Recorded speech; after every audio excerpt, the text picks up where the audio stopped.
এক কৃপণ জমিদার যে কখনো কাউকে এক মুঠো চালও দেয়নি, এক রাতে দরজায় এলো এক অসহায় ফকির, কিন্তু সে ফিরিয়ে দিল তাকে। পরদিন থেকেই তার জীবনে শুরু হলো একের পর এক ভয়ঙ্কর বিপর্যয়। সব হারিয়ে বুঝল সে যাকে ফিরিয়ে দিয়েছিল সেই ছিল তার সবচেয়ে বড় পরীক্ষা। আর সেই এক রাতেই বদলে গেল তার পুরো জীবন। আসসালামু আলাইকুম, আপনারা দেখছেন দ্য অনেস্ট বক্স বিডি, যেখানে প্রতিটি গল্পে লুকিয়ে থাকে জীবনের গভীর শিক্ষা। গ্রামের নাম ছিল রামনগর। চারদিকে সবুজ মাঠ, খাল, বিল আর মাটির ঘরে ভরা শান্ত একটি পরিবেশ। সেই গ্রামেই বাস করত হাশেম মিয়া, একজন ধনী জমিদার। তার ছিল অগাধ সম্পদ, বড় বড় জমি, গরু, ধানের গোলা, সবকিছু। কিন্তু তার একটা বড় দোষ ছিল, সে ছিল ভীষণ কৃপণ। গ্রামের মানুষ তাকে সামনে হাশেম সাহেব বললেও পেছনে ডাকত হাশেম কৃপণ। কেউ যদি তার কাছে সাহায্য চাইতে যেত, সে বলতো, নিজে কামাও, অন্যের কাছে হাত পাতো না। প্রতিদিন তার দরজায় অনেক গরিব মানুষ আসত, কিন্তু কেউ কখনো তার কাছ থেকে সাহায্য পেত না। একদিন সন্ধ্যার পর হঠাৎ আকাশ কালো হয়ে গেল। শুরু হলো ঝড়, বিদ্যুৎ চমকাচ্ছে, সাথে প্রবল বৃষ্টি। ঠিক তখনই তার দরজায় কড়া নাড়ার শব্দ হলো, ঠক ঠক ঠক। হাশেম মিয়া বিরক্ত হয়ে দরজা খুলে দেখে একজন বৃদ্ধ ফকির দাঁড়িয়ে আছে, ভেজা কাপড়, ঠান্ডায় কাঁপছে। ফকির বলল, বাবা, একটু আশ্রয় দাও, খুব ঠান্ডা লাগছে। হাশেম মিয়া মুখ বাঁকিয়ে বলল, এখানে জায়গা নাই, অন্য কোথাও যাও। ফকির অনুরোধ করল, একটু বসতে দিলেই হবে, কিছু খেতে চাই না। কিন্তু হাশেম মিয়া কোনো কথা না শুনে দরজা বন্ধ করে দিল। সেই রাতে ঘুমাতে গেলেও তার মন অস্থির ছিল, বারবার সেই বৃদ্ধের মুখ ভেসে উঠছিল। অবশেষে ঘুমিয়ে পড়লে সে এক ভয়ঙ্কর স্বপ্ন দেখল। সে এক অন্ধকার মাঠে দাঁড়িয়ে আছে, চারপাশে আগুন জ্বলছে। হঠাৎ সেই ফকির সামনে এসে দাঁড়ালো, কিন্তু এবার তার চোখে অদ্ভুত আলো। ফকির বলল, হাশেম, তুমি কি মনে করো তোমার সম্পদ তোমাকে বাঁচাবে? হাশেম ভয় পেয়ে বলল, তুমি কে? ফকির উত্তর দিল, আমি সেই সুযোগ যাকে তুমি ফিরিয়ে দিয়েছ। চারপাশের আগুন আরো বেড়ে গেল।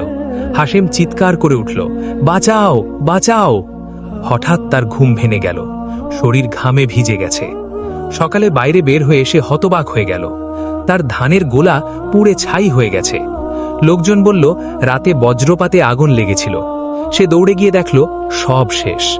এরপর একটার পর একটা বিপদ আসতে লাগলো। তার গরুগুলো অসুস্থ হয়ে মারা গেল, জমিতে ফসল হলো না। ধীরে ধীরে তার সম্পদ কমতে লাগলো।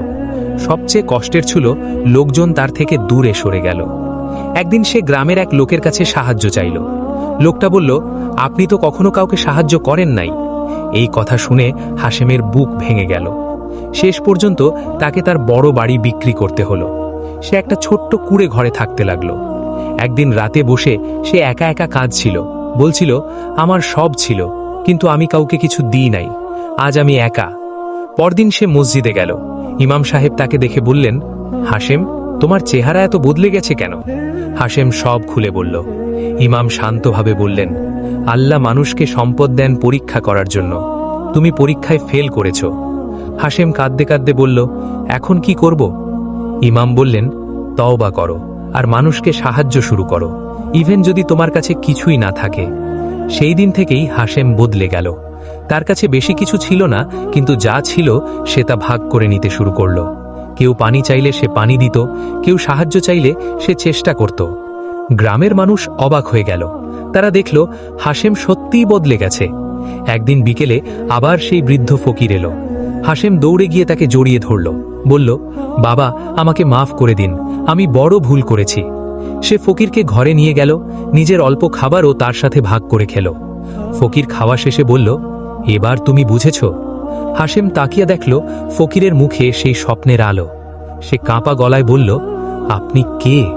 ফকির মৃদু হেসে বলল, আমি ছিলাম তোমার পরীক্ষা। এ কথা বলেই তিনি অদৃশ্য হয়ে গেলেন। সেই ঘটনার পর থেকে ধীরে ধীরে সব কিছু বদলাতে শুরু করল।